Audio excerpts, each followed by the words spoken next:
أعوذ بالله من الشيطان الرجيم.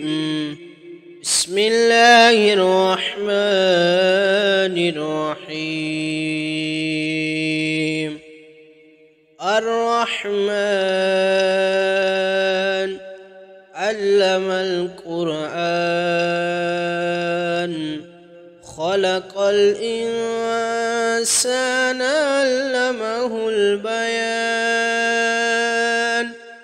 الشمس والقمر بحسبان والنجم والشجر يسجدان. والسماء رفعها ووضع الميزان ألا تطغوا في الميزان وأقيموا الوزن بالقسط ولا تخسروا الميزان. والأرض وضعها للعنام فيها فاكهة والنخل ذات الأكمام والحب ذو العصف والريحان. فبأي آلاء ربكما تكذبان؟ خلق الإنسان من صلصال كالفخار وخلق الجان من مارج من نار. فبأي آلاء ربكما تكذبان؟ رب المشرقين ورب المغربين. فبأي آلاء ربكما تكذبان؟ مرج البحرين يلتقيان بينهما برزخ لا يبغيان. فبأي آلاء ربكما تكذبان؟ يخرج منهما اللؤلؤ والمرجان. فبأي آلاء ربكما تكذبان؟ وله الجوار المنشآت في البحر كالأعلام. فبأي آلاء ربكما تكذبان؟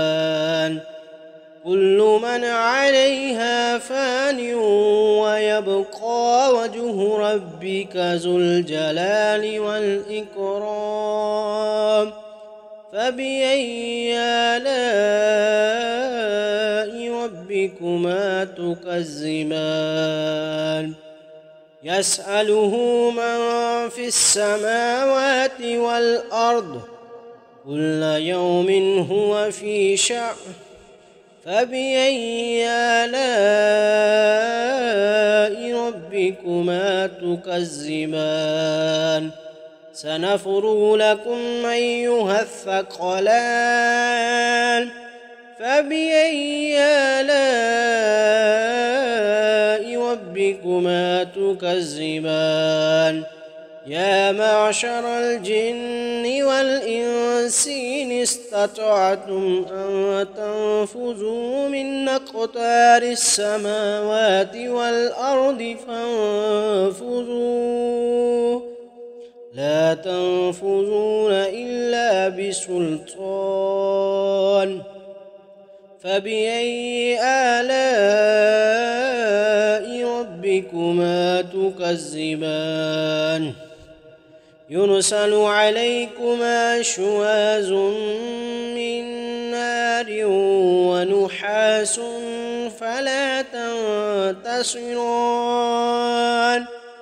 فبأي آلاء ربكما تكذبان فإذا انشقت السماء فكانت وردة كالدهان فبأي آلاء ربكما تكذبان فيومئذ لا يسأل عن ذنبه إنس ولا جان فبأي آلاء ربكما تكذبان يعرف المجرمون بسيماهم فيؤخذ بالنواسي والأقدام فبأي آلاء ربكما تكذبان هذه جهنم التي يكذب بها المجرمون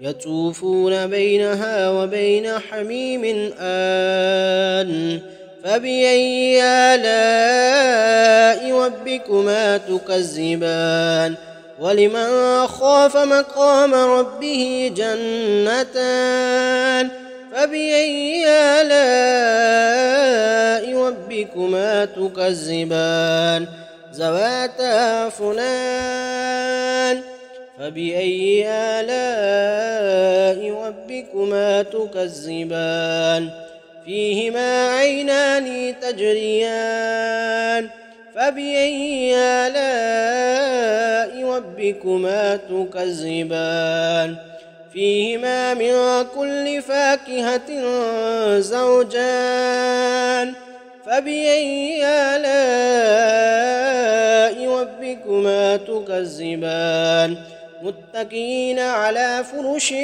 بطائنها من استبرق وجنى الجنتين دان فبأي آلاء ربكما تكذبان فيهن قاصرات الطرف لم يطمثهن إنس قبلهم ولا جان فبأي آلاء ربكما تكذبان كأنهن الياقوت والمرجان فبأي آلاء ربكما تكذبان هل جزاء الإحسان إلا الإحسان فبأي آلاء ربكما تكذبان ومن دونهما جنتان فبأي آلاء ربكما تكذبان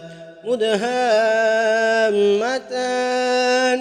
فبأي آلاء ربكما تكذبان فيهما عينان نضاختان فبأي آلاء ربكما تكذبان فيهما فاكهة ونخل ورمان فبأي آلاء ربكما تكذبان فيهن خيرات حسان فبأي آلاء ربكما تكذبان حور مقصورات في الخيام فبأي آلاء ربكما تكذبان لم يطمثهن إنس قبلهم ولا جان فبأي آلاء ربكما تكذبان متكئين على رفرف خضر وعبقري حسان فبأي آلاء ربكما تكذبان تبارك اسم ربك ذي الجلال والإكرام.